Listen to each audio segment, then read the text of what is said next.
the sons of God and the Nephilim. Ever wonder if there are stories about immortals hidden in the Bible?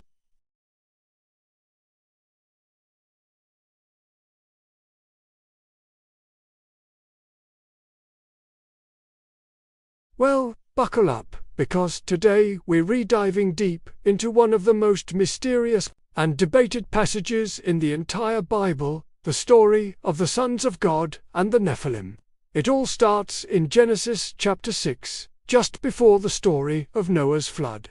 The text says, "When man began to multiply on the face of the land, and daughters were born to them, the sons of God saw that the daughters of man were attractive, and they took as their wives any they chose." Then, a few verses later, it gets even crazier. The Nephilim were on the earth in those days and also afterward, when the sons of God came in to the daughters of man, and they bore children to them. They were the mighty men who were of old, the men of renown. So, who exactly were these sons of God? This is where the mystery really begins, and scholars have been debating it for centuries. One of the oldest and most fascinating interpretations is that they were fallen angels. This view, popular in ancient Jewish texts like the Book of Enoch, suggests that a group of celestial beings defied God, descended to earth, and took human wives.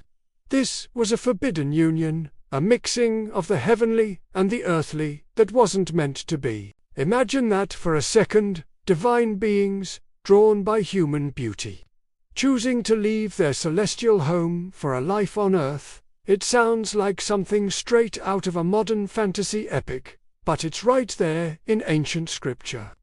And what about their children, the Nephilim? The Bible calls them mighty men who were of old, the men of renown. The word Nephilim itself is often translated as giants, but its Hebrew root could also mean the fallen ones. So, were they giant, powerful heroes? Or were they a monstrous hybrid race, a product of a forbidden union that angered God? This interpretation suggests that the Nephilim were a major reason for the wickedness that filled the world, leading God to send the great flood to cleanse the earth and start over with Noah and his family. The flood wasn't just about human sin. It was a divine reset button to wipe out this unnatural semi-divine lineage.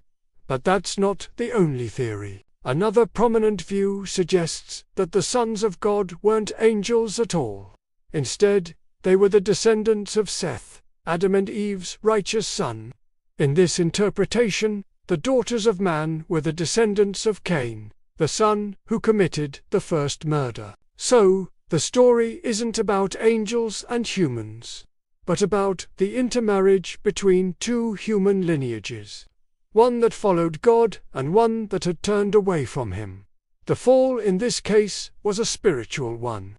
The righteous line of Seth was corrupted by mixing with the ungodly line of Cain, leading to widespread moral decay. The Nephilim, in this view, were simply powerful, tyrannical human rulers, not supernatural giants. This theory keeps the story firmly in the human realm, making it a powerful allegory about the dangers of losing one's faith and compromising one's values. There is even a third interpretation that suggests that sons of God were powerful human kings or rulers from ancient times. In many ancient cultures, kings were seen as divine or as representatives of the gods. They often had large harems and amassed great power. So, this passage could be describing tyrannical rulers who, in their arrogance, took any woman they wanted, claiming a divine right to do so. Their children, the Nephilim, would have been their powerful heirs, warriors and leaders who dominated the pre-flood world. This reading turns the story into a social critique of power, lust, and tyranny in early human civilization. So, were they fallen angels, righteous men who fell from grace, or powerful ancient kings?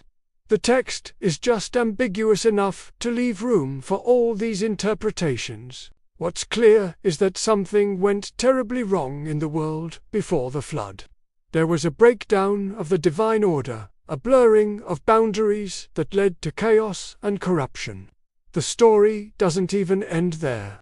The Bible mentions giants again, long after the flood. When the Israelite spies scout out the land of Canaan, they come back terrified, saying, "And there we saw the Nephilim, the sons of Anak, who come from the Nephilim. And we seemed to ourselves like grasshoppers, and so we seemed to them." How could the Nephilim exist after the flood if they were wiped out? Were some of them survivors? Or was Nephilim just a term used to describe any frighteningly large and powerful enemy? It's another layer to this incredible mystery. Whether you see this story as literal history, a cautionary tale, or a symbolic myth, it reveals a fascinating glimpse into the ancient worldview. It's a story about boundaries, transgression, and the consequences of mixing the sacred with the profane. It's a biblical legend of immortals, giants, and a world so corrupt it had to be washed away. What do you think? Let me know your theory in the comments below. Thanks for watching, and if you enjoyed this dive into ancient mysteries, don't forget to like and subscribe for more.